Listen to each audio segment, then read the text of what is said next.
citizens of Metropolis. You guys hear me? On keyboard, we have Mehcad Brooks. Yeah, we're going to introduce you to the band. A lot of you women will remember him from Desperate Housewives. And will remember him in probably Totally Different Dreams from True Blood.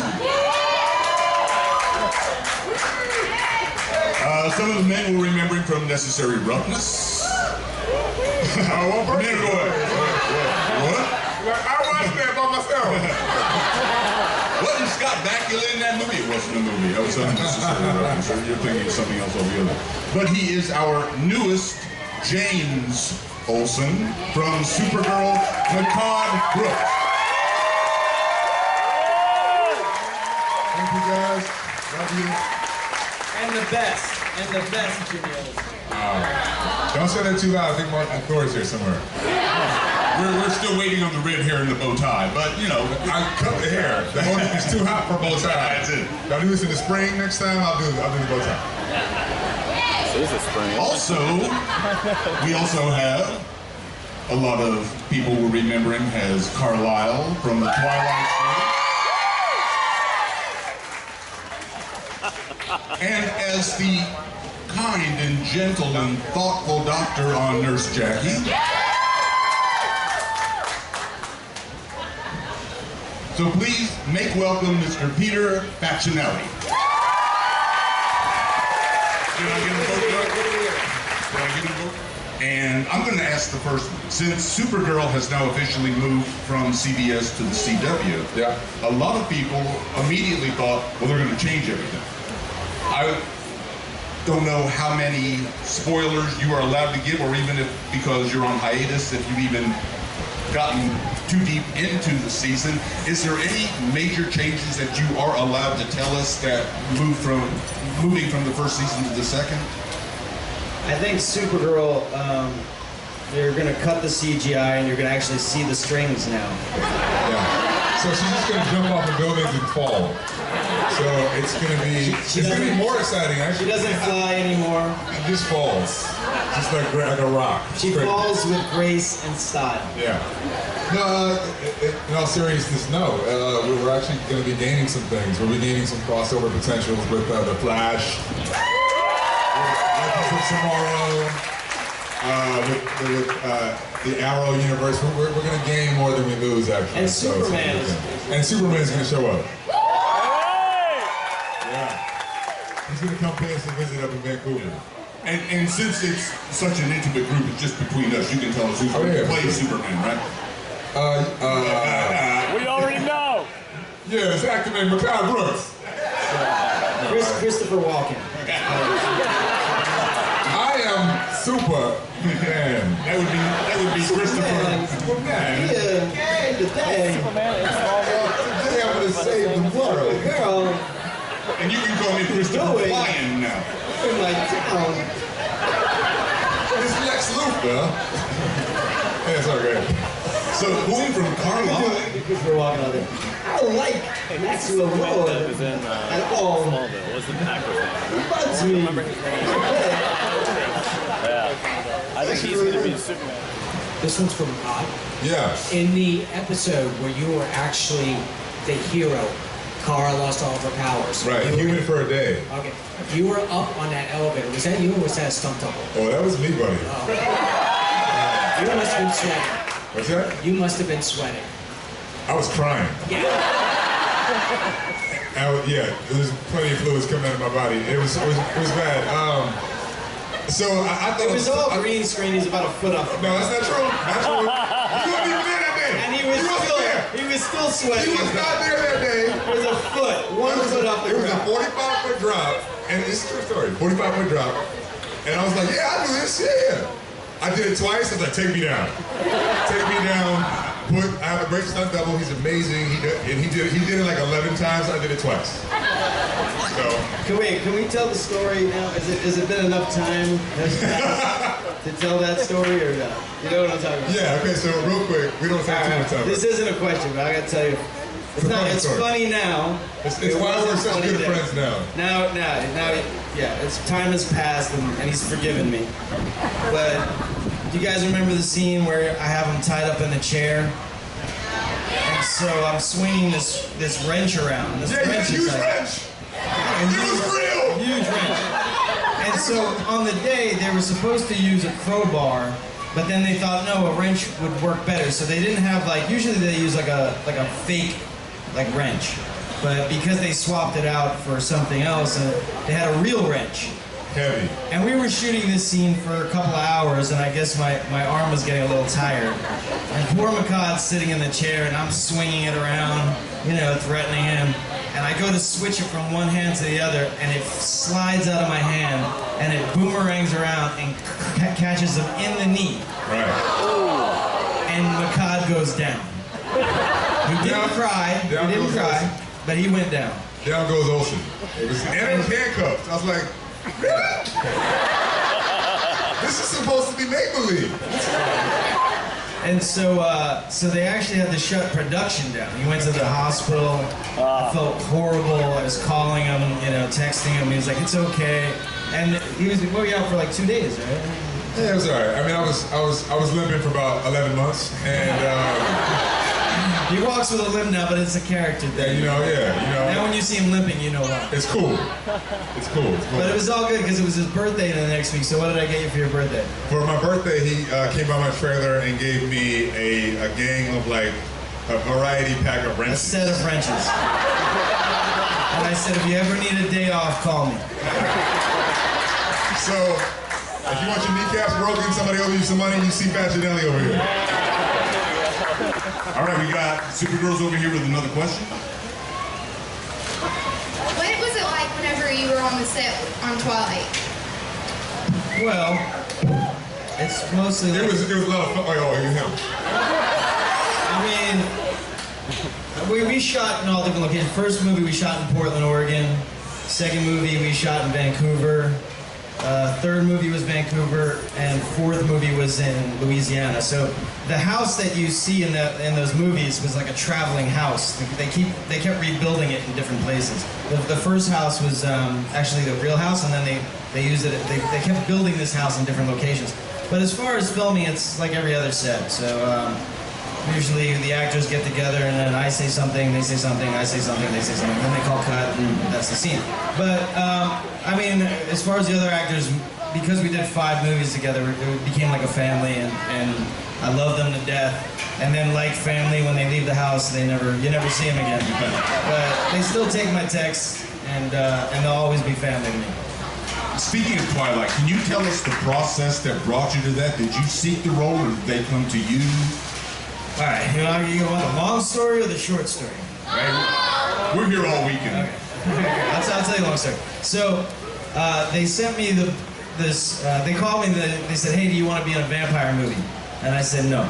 Because I was thinking like Bela Lugosi and like some like blood and gore and guts. Not that there's anything wrong with that, but I didn't really. That's not what I wanted to do. So they said, "No, it's based on these books," and they sent me the book, and I thought, wow, it's a beautiful love story with a vampire backdrop, and the romantic in me was like, I'd like to do this.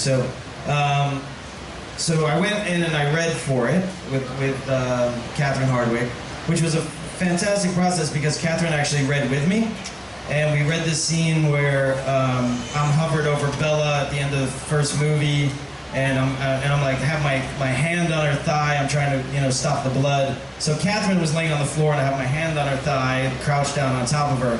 And I was like, if someone walks in the room right now, this is going to look really bad. But anyway, I guess I massaged her thigh well enough where she said, I like this guy. But it came down to like me and like 3 other actors, and I didn't get the role. And I kept calling my agent and said, hey, what's going on with Twilight? They said, no, they offered it to someone else because they wanted the character to look older than me. So they went with an actor that was like 10 years older than me. Are you bored yet? All right, I'll speed it up. So I was really bummed, and I went on another audition, and I'm sitting in the waiting room, and there's a book that said 50 Years of Vampire Making Through Hollywood. And it was like all these great vampire movies, and I thought, wow, the universe is rubbing it in that I didn't get this movie. So I took down the name of the book and I sent it to Catherine, a copy of this book, and I said, hey, sorry it didn't work out. You know, hope you make a great vampire movie, and hope we get to work on something in the future. And the other actor, I guess, fell out because he was asking for a lot of money, or maybe he was busy on another project. And Catherine, they said, who do you want to go to next? And Catherine had just gotten my book that day. Wow. And she said, well, how about Peter Facinelli? He gives good thigh rubs. And he sent me a book. So I always joke with Catherine that I bought my role for $29.99.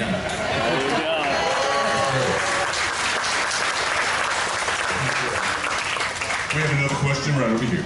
This one's for Mehcad. Yeah. Were you given any advice from previous Jimmy Olsens? No, I was not actually. But to that point, I was actually really, the entire time I was shooting the pilot, I was terrified that I was going to be fired every 5 minutes, because you're like, okay, so this character's 75 years old, he's well established, he looks nothing like me. You look great for 75. Yeah, thank you. Yeah. We don't really look alike, you know what I mean? So I was kind of like, man, what do I do? And they're like, just be you. I go, but he's not me. I'm like, you've seen him, right? They're like, yeah, but we're gonna change him. So it just kind of was like, no matter what I think people thought of the character, we're keeping the DNA of that character. And he is still the eyes and the ears of the audience for, to be in such close proximity to a superhero. But any advice I would have gotten, I'm not sure if it would have been applicable.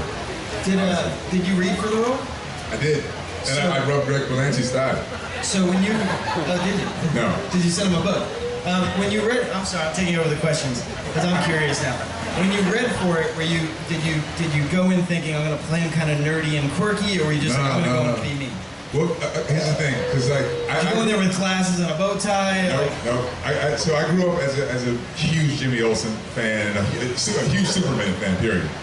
So like I was very familiar with the Jimmy Olsen comics and who Jimmy Olsen was, and so I was like, when I got the audition, I go, they know I'm black, right? Wait, they know I'm black, though, right? I was like, okay, cool. So I knew I couldn't play him as he'd always been, portrayed. So I went in as myself. Like I went in, It's a testament to DC Comics, testament to Warner Brothers and CBS and CW. So you went in shirtless? No, I had a shirt on, for sure. I had a plaid flannel shirt. Like, yeah, dressed like my little Austin, Texas self. And that's the thing, if anybody here ever wants to be something that people think you cannot be, just be yourself. Just be yourself. Yeah. All right, you got. I'm actually a physician in training and also an entrepreneur. So I love what both of you have done in your careers, and I have a question directed at Peter. We have a healthcare group that helps train physicians in clinical medicine and entrepreneurship for the benefit of the patient in the long run. Wow. So I'm very curious to hear, for you, Peter, you played the doctor, now you played the billionaire entrepreneur. How much training exposure do you get to play this kind of role? Because we do it for real, so it's good to get kind of input from your end. Well, I was doing Twilight and Nurse Jackie at the same time, so I just happened to get both of those roles right before. So I kind of shadowed a doctor at a hospital for a couple of days, just to kind of see what happens at a hospital and what they do. Because usually I go in as a patient, so I don't really know. So I got my medical degree in those 3 days. It's not hard. I can practice medicine in 3 states. Yeah, it's not hard. I don't know what you guys go to school for that long for. It's weird. You got a computer, you got Photoshop, you got a printer, you got a diploma. But honestly, like once you look, I always say play the person, not the occupation. So just because you're a fireman or a doctor or a lawyer or a musician doesn't mean that you have to be a certain type. So it's really find the character, and whatever job they are is their job. But I did want to know some medical stuff. But mostly when you're doing those kind of medical shows or it's whatever's in the script, you have to know what it is. So a lot of stuff on Nurse Jackie, I would be Googling and finding out what that stuff is, and not necessarily know how to perform the operation, but at least know in my mind what I'm talking about. And then they always had a technician on staffs to show you like what you would do, or where would you like check people, look, listen, and breathe. You know, look, listen, and what is it? Look, listen, and feel, or whatever. Those are the first 3 things you do. And so yeah, there's always somebody there to help you. Okay, fabulous. Is there anything you can say honestly that we as physicians are missing? Big question. No, I mean, like I said, every physician is different. You know what I mean? Even if you take Carlisle Cullen as a physician and you put him next to Dr. Cooper as a physician, they're completely different. You know what I mean? So it just, I like Mehcad. Be you. Just be you. You know? Beautiful. Thank you very much, gentlemen. Maxwell Lord in Supergirl, whenever you were always wanting to watch Netflix, what movies did you like to watch on Netflix? That's a great question.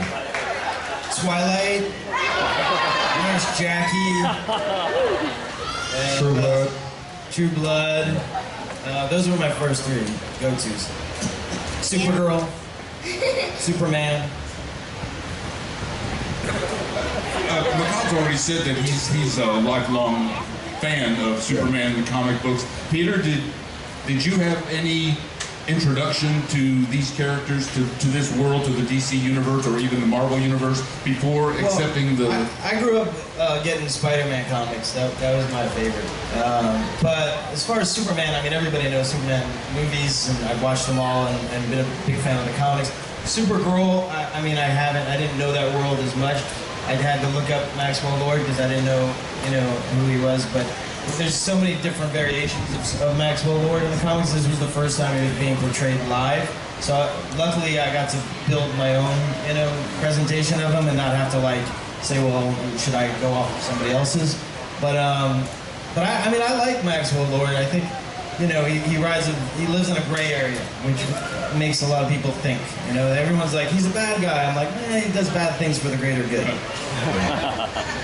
Just avoid Wonder Woman at all costs. Yeah, I heard about that. Stay away. What is it like being chased after a nuclear-powered maniac in Supergirl? You have to run really fast. The actor's name is Chris, forget his name, but he's the nicest guy in the world.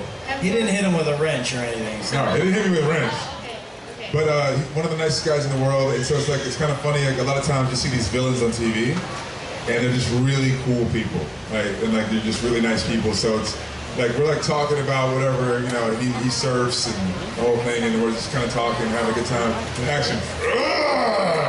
I'm like, whoa. It's kind of weird. And yeah, just run fast.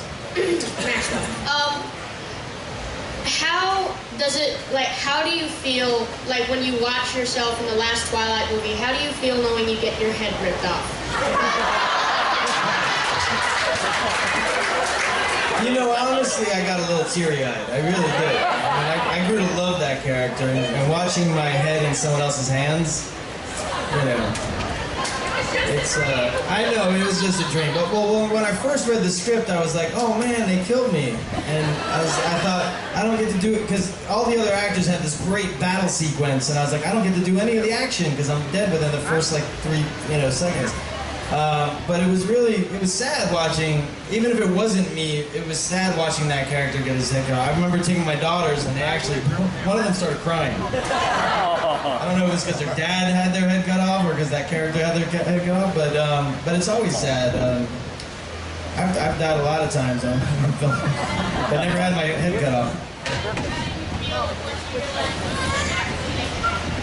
Well, then you're elated. You're always elated to know that you live for another day. Now, are you two currently traveling? You're here together. Are you doing other conventions together as a team, or we're just going on the road now? We're doing birthday parties, bar mitzvahs, quinceañeras, grocery store openings, pawn shop closings. You got a lot of free stuff here. Don't laugh. That's cool. How long before you go back into production for Supergirl? July 18th. All right. Yeah! We have a question about midway back. Mehcad, with your relationship with Jenna Dewan on the show, does Channing Tatum ever come around and give you a hard time? Yes, he does. Channing's one of the nicest people you ever want to meet. Just a great guy. But yeah, he comes by set sometimes, and then I'm like... Only during the kissing scenes does Channing show up. I can't kiss her in front of Channing. He can ruin my career. It's horrible. No, he's great. They're both, consummate professionals. So, they both kiss other people for work. So it's what it is. Tough job. Tough job. I'm sorry? No, because I would lose. The question was, have I ever had a dance-off with Channing Tatum? And the answer is no. Have you seen him dance? Okay, then no. Next question. Almost in the back, we have a question. I've seen a lot of Superman stuff, and I have a question. Is there going to be any villains from Superman going to be in the Supergirl season next season? We don't know that. You know that? You know what? Here's the thing. The funny thing about Hollywood is the actors are the last to know anything. So if you want to know something, never ask us. You're like, you didn't know you were going to die, so you're ready, right? Right. So it's like, no, I don't. I hope so. I hope so. Who do you want? What villain do you want? Lex Luthor. I'll see what I can do. Thank you. You're welcome. All right. Any other hands? I see a hand straight back. Supergirl's on her way. This is a question for both of you. With the internet and with fandom reacting in real time to your work, has that affected you, and how has that affected you, and has it changed the way you've approached the work? Yeah, I cry myself to sleep every night. I think that I was on a press tour one time with a very successful producer named Jerry Bruckheimer. And I was reading the reviews of a movie that we did, and I said, I asked him, have you read the reviews? He said, no. I go, why? He goes, because if I read it, I said, they're great. He goes, yeah, but if I read the good ones and I believe them, I have to read the bad ones and believe them too.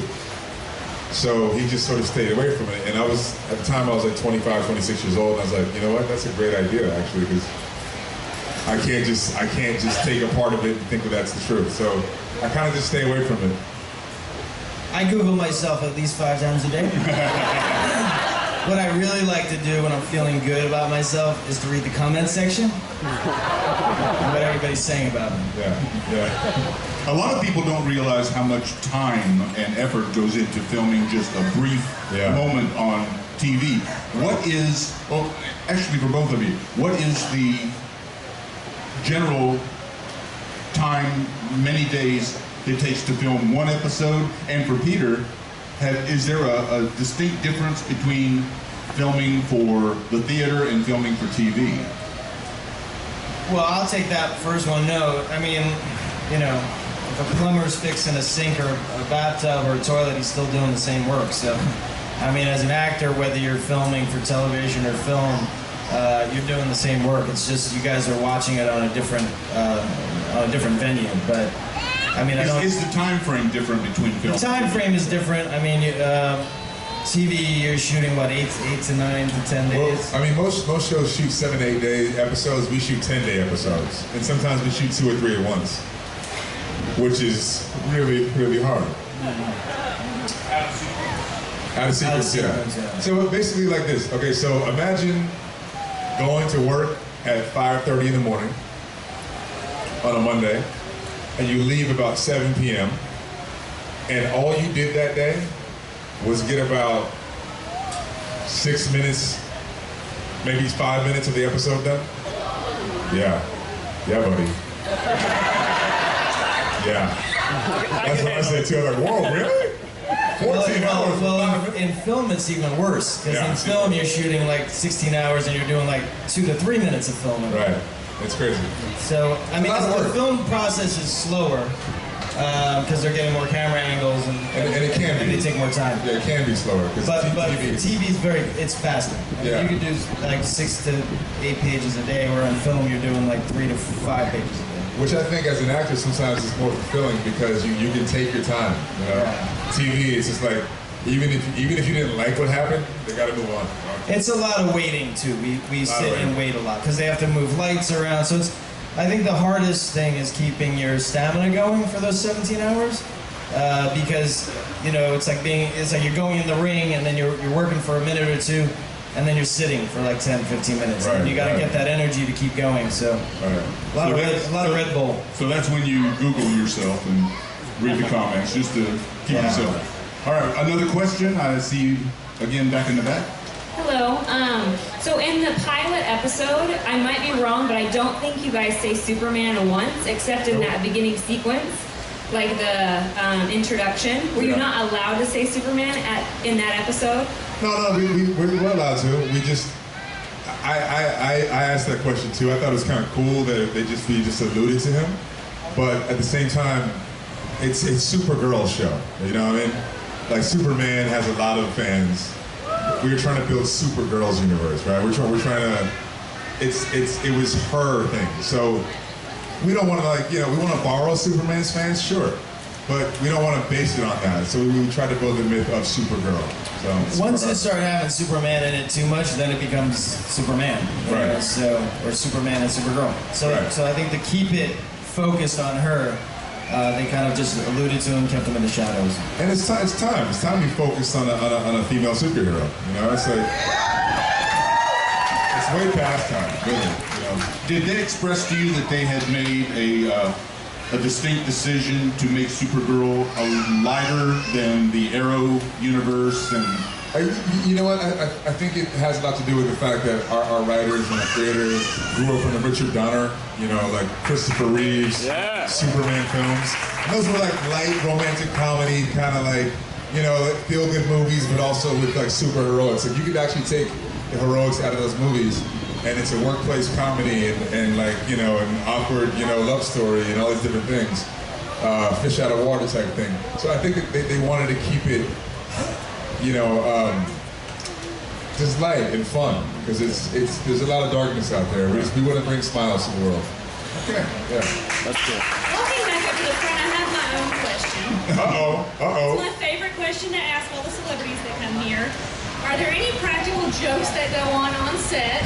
I like to hit people with wrenches. It's really funny. That's hilarious. Biggest practical joker on set. You didn't play any practical jokes. I mean,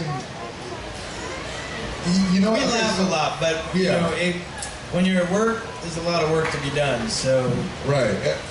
See, here's the thing. I play a lot of practical jokes on most sets that I'm on. But this set is so goofy, there's no need. It's like, we're laughing. They'll say action, and we're crying laughing. We gotta go, just wait, guys, wait.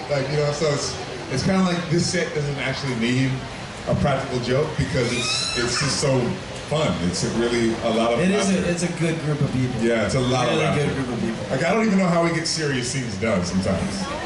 Like, we're crying laughing half the time.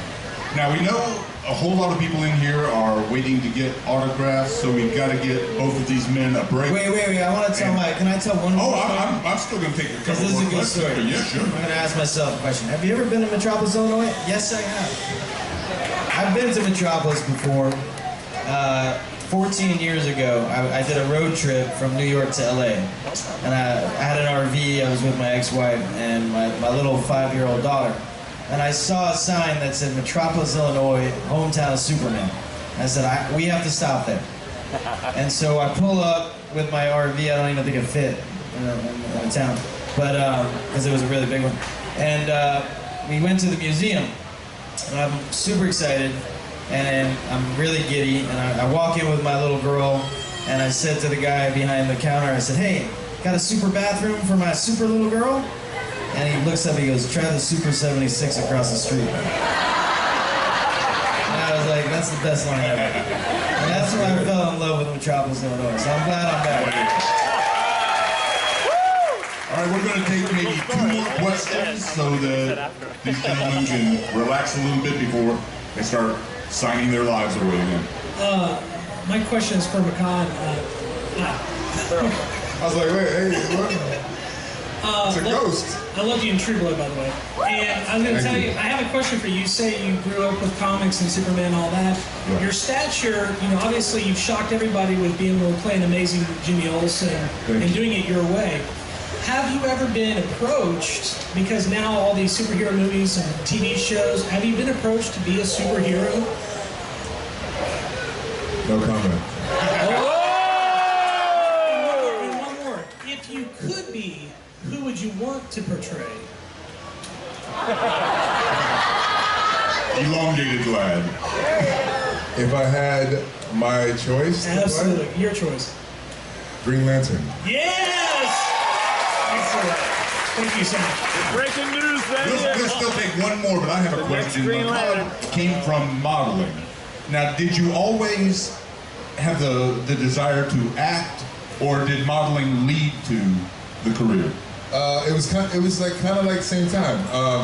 Modeling actually took off while I was an actor. So I just kind of wanted to. You know what? I never wanted to be a model. I just wanted to hang out with girls. Actually, that's why we learned to play guitar. I'd like to see your model walk. You could just do the. Cue some music. Blue Steel.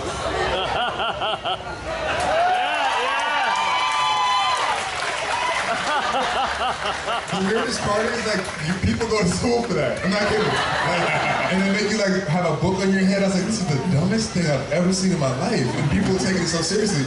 But no, it just kind of, it was fun. I was in college, and it helped me pay for college. And Calvin Klein was really good to me. And that's how models read. They put the book on their head. Yeah. Like if some of these kids are like, "What's the book?" iPad? What do you mean? What are you talking about, Grandpa? Yeah. All right.